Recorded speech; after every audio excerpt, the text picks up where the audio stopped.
તો વાત કરીએ જૂનાગઢની, તો જૂનાગઢમાંથી વિદેશી દારૂ ઝડપાયો છે। ₹6 લાખથી વધુનો મુદ્દામાલ કબજે કરવામાં આવ્યો છે। ત્યારે બાતમીના આધારે કાર્યવાહી કરવામાં આવી છે, જ્યાં માંડવીના ભૂક્કાની આડમાં સંતાડેલ દારૂનો જથ્થો જપ્ત કરવામાં આવ્યો છે। આરોપીને ઝડપી આ અંગે આગળની કાર્યવાહી હાથ ધરવામાં આવી છે।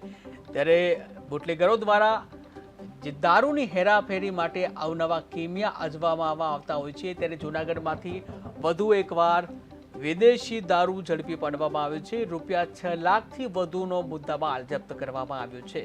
ચોક્કસ બાતમીના આધારે આ કાર્યવાહી કરવામાં આવી છે। ત્યારે માંડવીના ભૂક્કાની આડમાં દારૂની હેરાફેરી કરવામાં આવતી હતી, ત્યારે માંડવીના ભૂક્કાની આડમાં સંતાડેલ દારૂ ચોક્કસ બાતમીના આધારે ઝડપી પાડવામાં આવ્યો હતો। આરોપીને ઝડપી આ અંગે આગળની કાર્યવાહી હાથ ધરવામાં આવી છે।